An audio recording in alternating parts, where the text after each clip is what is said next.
Yes guys, welcome back to another video. Welcome to the George Benson Football Channel for a brand new Chelsea news video. It's been a couple of days, you know, we had 6 things we learned after the victory against Wolves, which by the way, I'm still on cloud 9. I put it on Twitter yesterday. If you don't follow me on there, I'm about to hit 125,000 followers, so I'd be very bloody grateful if you could go over there and drop me a follow. I said I was on cloud 9. I'm still on cloud 9, although I think I'm getting a little bit wet in the clouds because it's sweaty in my bedroom, but you guys don't care about that. We're here for Chelsea news. We've got some updates on some certain players, such as Kai Havertz. We've got Timo Werner in Chelsea training. We've got some news regarding the Brazilian, Willian, and that rhyme was one of my favourite ones. So, yep, if that's not a reason to smack the like button on today's video, then I don't know what is. We've got updates on Willian, updates on the whole Kepa saga. Is he going to go? Is anyone going to want him? Do we buy a replacement? Is it Oblak?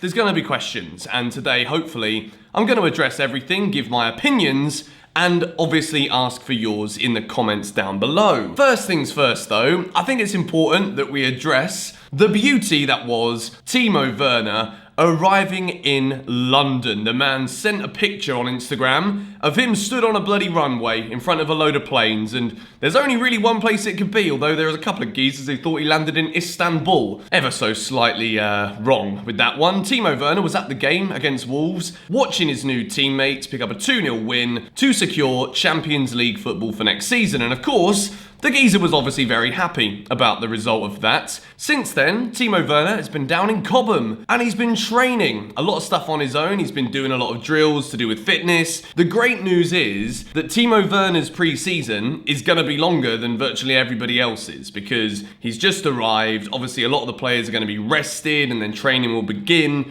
closer to that game against Arsenal.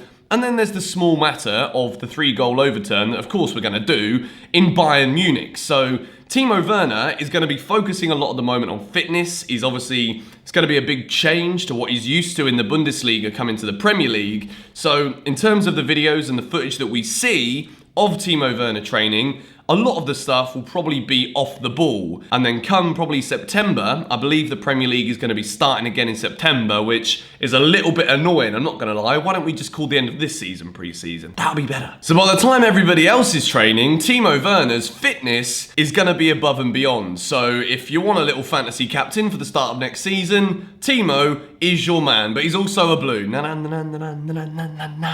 So yeah, that's big news. And speaking of other big news, Fabrizio Romano, you know the geezer, he's updated us again. He's dropped a nice little trio of images over on his Instagram page explaining how Chelsea have agreed personal terms with Kai Havertz, and all that is left to be discussed and agreed is the fee with Bayer Leverkusen. With Bayer Leverkusen not making Champions League, with Chelsea making Champions League, this should mean that, well, in my opinion, I think the deal will probably be done this week, in my humble opinion. And so far, we've called virtually every transfer correctly here on GBFC, so make sure you're subscribed because I'm going to drop some more bombs later this week that I think is going to happen and manifest it into existence. So, Kai Havertz, the update is it's looking very likely that Chelsea will be pushing this one over the line, which will be a bit of a shame in a way because I've been able to talk about the Kai Havertz saga here on the channel for weeks and weeks, and it gives me great content to talk about. But at the same time, Havertz signing for Chelsea means that we're probably going to have one of the most ridiculous attacks in Europe and playing again next season in the elite European competitions with, you know, City potentially looking to strengthen again. They've got Champions League as well. Of course they bloody do. We already know that.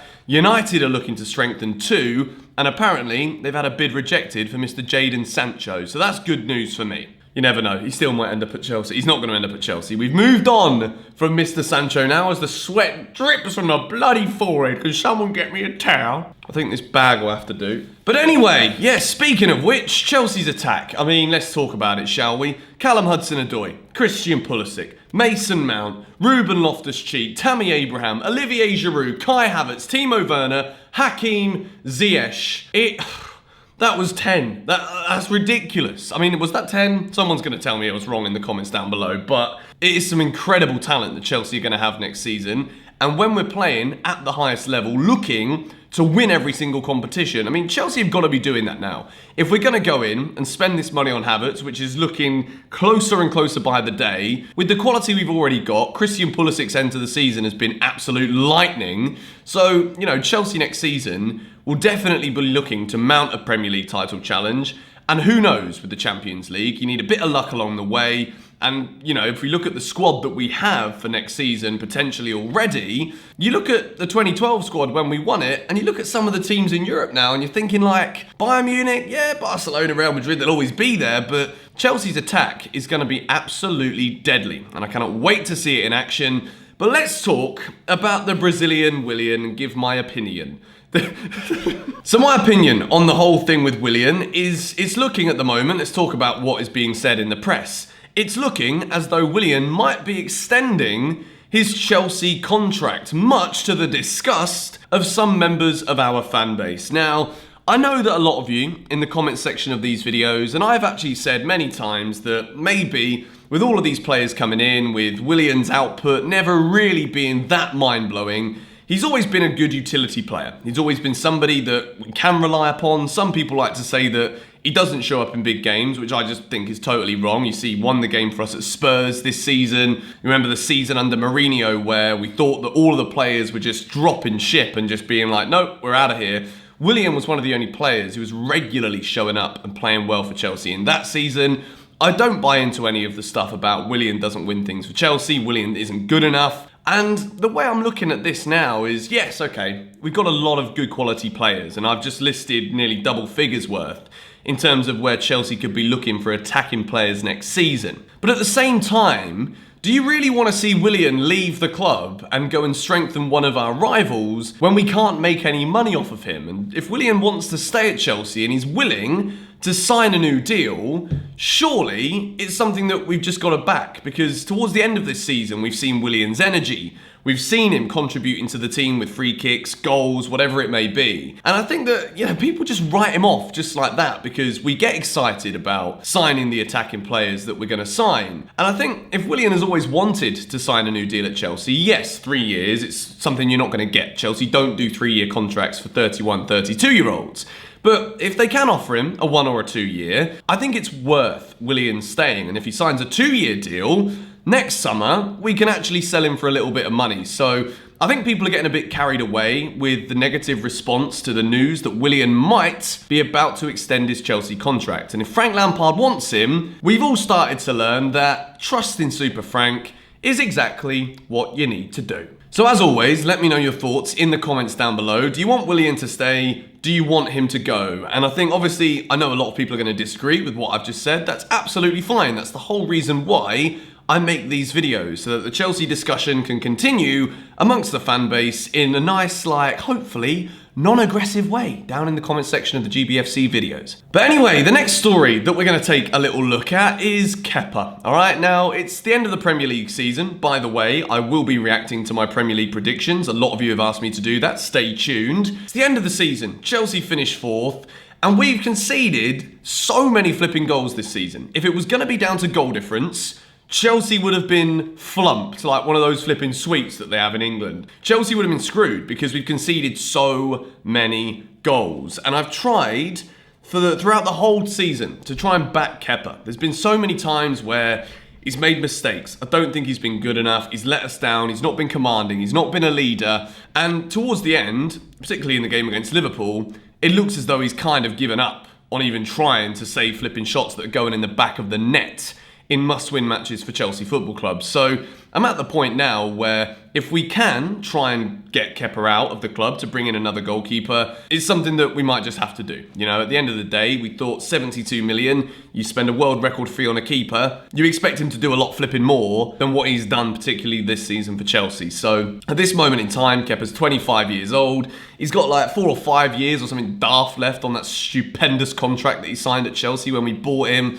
It's going to be tough. And supposedly, it's said that Valencia and Sevilla are in for Kepa, and I don't really see them having the finances to go out and spend 60+ million that Chelsea would definitely be looking for for Kepa's signature. So something we might need to expect is maybe a couple of years loan deal, and then eventually over the course of that loan deal, Chelsea will recoup some of the money, and then Kepa will be 27, 28, going in towards the prime years of his career, and then we can offload him permanently. And obviously in the meantime, despite Willy Caballero, I want to give another mention to Willy, because, you know, that cross that Neto had, if that had gone in the back of the net, Chelsea would have been 1-0 down. It would have changed the whole dynamic of the game. Shout out to Willy, but he knows he's in the twilight years of his career. He's not going to be Chelsea's number one. He's aware of that. He's happy for that. We can rely upon him when we need him. That's a great thing to have in a second choice goalkeeper. There's also Jamie Cumming. If Chelsea are looking to build a team to win the Prem, to win the Champions League, to challenge on all fronts, a big world-class goalkeeper is something we're going to need to do. Now here's the dilemma. Chelsea definitely need reinforcements at the back.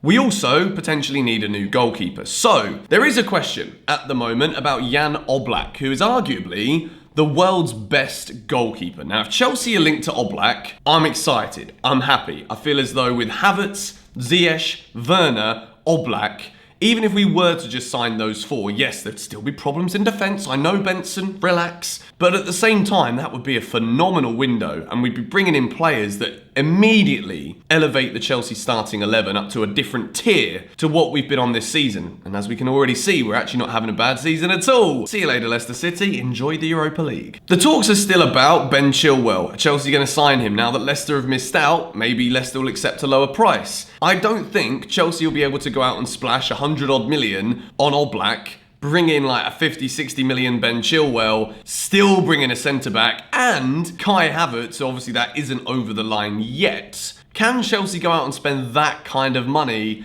if we're not able to immediately recoup the fee that we spent on Kepa? I don't think that is a feasible thing. So maybe something like a Tagliafico, who we see on holiday on flipping Instagram having a whale of a time. The geezer looks like a legend. Tagliafico for 22.4 million plus an Oblak, that fixes two positions for Chelsea, and I think that is something far more feasible than looking at a 50, 60 million Ben Chilwell. So the more that time passes, the more that I read, in my opinion, it's looking likely that Chelsea are going to go for a cheaper option at left back. Declan Rice is still someone that's shouting out to me as a centre back. I would love to see Chelsea sign Declan, and if we get Oblak, then I mean, like, you might as well just hand us all the flipping trophies now, is what I'd like to say, because that would change the game totally for Chelsea. He's a leader. He's a shot stopper, brilliant with his feet. The man would be, well, he'd be the best goalie in the Prem, wouldn't he, Alisson? Wouldn't he, Edison? Love to see him fighting, don't you? Don't even bring up the hair these days because, well, he's long gone. But the other option in terms of the goalkeeper is, of course, Andre Onana from Ajax. Chelsea have already done business with Ajax to bring in Hakim Ziyech. Maybe they don't want to offload all of their players to Chelsea and become like a feeder club with that lovely little flight path between Amsterdam and London. But if Chelsea do go for Onana, then again, the likelihood is, in terms of balance, Ben Chilwell, Chelsea's top left-back target, they would then be able to try and afford to go for him and still have a bit of money for Declan Rice. The gap in the price between Oblak and Onana, yes, Onana's a very good goalkeeper, Oblak is better, but the gap in that price in terms of Oblak's release clause being over 100 million euros, Onana being available for around 30 million quid, it's one of those where Chelsea might just have to bite the bullet, take a little risk with Onana. You never know, it could end up being a little bit like Kepa has been. With Oblak, you tick the box immediately. You know it's going to be a success because the man is so good. With Onana, he's good, but Kepa could still become good. You never know. And at this point, I'm kind of on the fence, teetering towards like, no, he won't be, but it's still up for debate. But at this point in time, looking likely that Lampard wants Kepa to leave, Chelsea want to offload Kepa, bring in a world-class replacement, and hopefully we can start something fresh again. So yeah, we've talked about a lot of different things in today's video. I'd love to hear your thoughts on all of them in the comments down below. Now that the Premier League season is finished, I've had a lot of questions about like how often you're going to be uploading, what's the videos going to be. I'm going to try and give my opinions and give my thoughts on all of the stuff that comes out in the press regarding Chelsea's transfer business, Chelsea's transfer interests, and of course I'm going to be coming up with some new ideas as well about content from this season, moving forward into next season, and before we know it, pre-season will even be starting again. I'm still not sure about how the dates and everything is going to work in terms of players going on holiday, then they're training again, but there'll be loads of content over this summer. Don't worry, never fear, GBFC is here and it's not going anywhere. So subscribe if you're new, hit the like button. Let's go for 6,000 of the good ones. That'll be absolutely lovely. And I will catch you with a brand new video tomorrow. See you later.